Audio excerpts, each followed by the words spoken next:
Hola, ¿qué tal? En este momento vamos a ver sobre la plantación de iglesias. Vamos a desarrollar 5 preguntas y al mismo tiempo las vamos a ir respondiendo para tener más en claro lo que es la plantación de iglesias.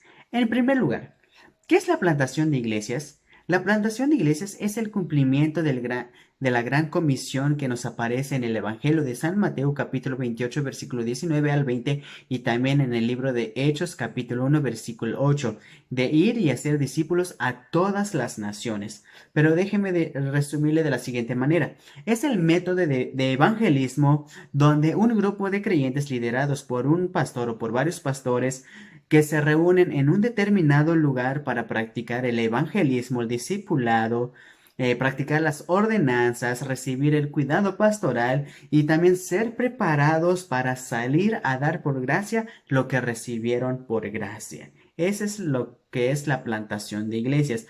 Pero, en segundo lugar, ¿por qué debemos de plantar iglesias? ¿Por qué? Porque la mies es mucha, mas los obreros pocos. Mateo 9, 37 al 38. Muchos se están perdiendo, muchos están perdidos. Y lo más triste es que nadie los está buscando. Y aparte, porque muchas iglesias que se están multiplicando no tienen lo que es la sana doctrina. Mas los que tienen la sana doctrina no están interesados en enviar obreros, aunque tienen la verdad. Y también es para alcanzar a nuevos grupos no alcanzados de diferentes lugares. Porque las iglesias establecidas se enfocan más en los que están ya dentro de la congregación y no se enfocan a los perdidos. Entonces, pero las nuevas iglesias ven a la comunidad para alcanzar nuevas personas. Es por eso el por qué debemos de plantar iglesias. En tercer lugar, ¿quién debe plantar iglesias? ¿Quiénes deben de plantar iglesias? Y aquí vemos que los encargados de plantar las iglesias es la iglesia local que tiene la responsabilidad de multiplicarse, como nos lo dice en el libro de Hechos capítulo 11 cuando la iglesia de Antioquía se empezó a desarrollar, y en el capítulo 13 vemos cuando Bernabé y Saulo fueron enviados por tal iglesia al primer viaje misionero, más que nada confirmado por el Espíritu Santo. Entonces es la iglesia local que debe de ser los testigos de proclamar el Evangelio, de alcanzar nuevas personas, de plantar iglesias para multiplicarse.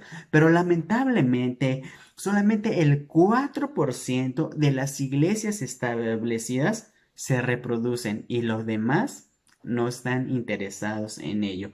Entonces, pero es la iglesia quien tiene que multiplicarse, porque la visión de la iglesia establecida solamente es para ellos, no da más para la ciudad, para el país y mucho menos a nivel internacional, pero la responsabilidad de multiplicarse, de plantar iglesias, es la iglesia local. Y también vamos punto, al cuarto punto, ¿qué se necesita para ir a plantar? ¿Qué se necesita para ir a plantar iglesias? Se necesita más que nada lo que es el Espíritu Santo. Estar orando a Dios para que el Espíritu Santo es quien confirme cuándo, dónde y quién enviar para plantar iglesias. Entonces es necesario estar dependiendo de Dios en oración para que el Espíritu Santo confirme sobre la plantación de la iglesia. Y también se necesita lo que es el sembrador o sembradores, también conocidos como plantador o plantadores. Pues sin un plantador no se va a poder plantar absolutamente nada. Entonces es necesario, ¿no? Y también lo que es la semilla. La semilla es el entendimiento claro del Evangelio, entender bien lo que es el Evangelio porque es lo que se va a proclamar para alcanzar nuevas personas. Y también lo más importante es la tierra, los que son los perdidos, los que van a ser alcanzados, esa es la tierra. Entonces vemos, ¿no? Es depender a Dios en oración para que el Espíritu Santo guíe cuándo, dónde y quién va a ir a plantar iglesias. Se necesitan sembradores, la semilla que se va a sembrar el Evangelio, y la tierra, lo que son los perdidos. Eso es de suma importancia. Pero vemos ahí en 1 Corintios capítulo 3 versículos 7 al 9 que el crecimiento lo da Dios, mas nosotros, el sembrador, solamente somos colaboradores, ¿ok? En quinto lugar, ¿qué características necesita el sembrador? ¿Qué características debe de tener el sembrador? Vemos ahí en Primera de Timoteo capítulo 3 versículo 1 al 13 y también en Tito capítulo 1 versículo 5 al 9 las características que Pablo estableció para los obreros que deben de salir de evangelizar o que más que nada ahí menciona lo que son las características de un pastor y esas son las características que también debe de tener un sembrador de iglesias, que esas características que Pablo estableció, pero más que nada es Dios quien usó Pablo para que se escribieran, ¿no? Estas características, que debe ser apto para enseñar, pero también debe de ser apto para recibir enseñanza. Debe de ser humilde, deseo de aprender con otros, de trabajar con ya los expertos que ya tienen varios años trabajando en la siembra de iglesias para aprender de ellos. La humildad. Uno no lo sabe todo, sino tiene que aprender también de los demás. Y también necesita lo que son los dones de liderazgo. Un líder siervo no tiene que ser líder autocrático, sino debe de ser un líder siervo. Y también que anhele el obispado, el deseo de servir a Dios, pero también del proclamar el Evangelio y, lo más importante, alcanzar a los perdidos.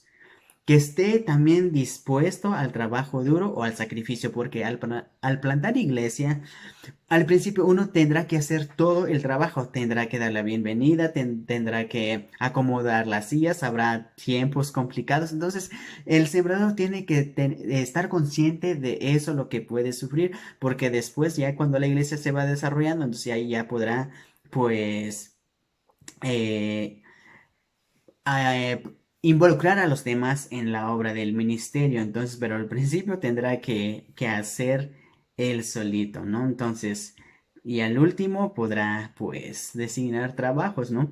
Y también que esté envuelto en su iglesia local para que uno pueda salir a plantar iglesia. Esa persona tiene que estar involucrado primero en su iglesia local para que vean el testimonio, el deseo de servicio, que tenga el amor a los perdidos y que también sea una persona relacionar con la gente. Si uno quiere plantar iglesia y no habla y no se relaciona, pues no se va a poder, porque al plantar iglesia se necesita relacionarse con las personas para platicar con ellos, atraerlos y así poder, pues, hablarles lo que es del evangelio y que también tenga una idea clara lo que es la eclesiología. No solamente se necesita lo que es la idea de soteriología de la salvación, ya conozco cómo desarrollar el evangelismo, pero también para plantar iglesias se necesita lo que es el conocimiento de eclesiología, de cómo se planta, de cómo es una iglesia. Pero tenemos que tener claro, el éxito de la plantación de la iglesia no es la cantidad que se alcanza, sino son las vidas transformadas por medio de Jesucristo. Y tenemos que hacer a Cristo conocido hasta los confines de la tierra. Esto es lo que es la plantación de la iglesia. Pero como pastores, ¿cómo podemos aplicar eso? Ya vimos claramente qué es la plantación de la iglesia. Entonces, como pastores, no solamente tenemos que tener la visión en la iglesia local internamente, sino que tenemos que tener lo que es una amplia visión de alcanzar nuevas personas. Entonces, para ello es necesario preparar a los congregantes, capacitarles, motivarles de que hay un campo amplio fuera de nuestra iglesia local, la cual se tiene que alcanzar. Entonces, como pastores, somos responsables de involucrar a los demás en el ministerio, de prepararlos y de enviarlos a que proclamen el evangelio, a sembrar iglesias. Y también como los que trabajamos en consejería. En consejería eso también es importante porque por medio de la consejería también se puede empezar a plantar una nueva iglesia con las personas que se tiene relación. Entonces, eso es un trabajo muy amplio y hay varios lugares donde se puede aplicar y tenemos como pastores que ver esos campos para poder hacer y plantar nuevas iglesias. Que Dios me los bendiga y hasta la próxima.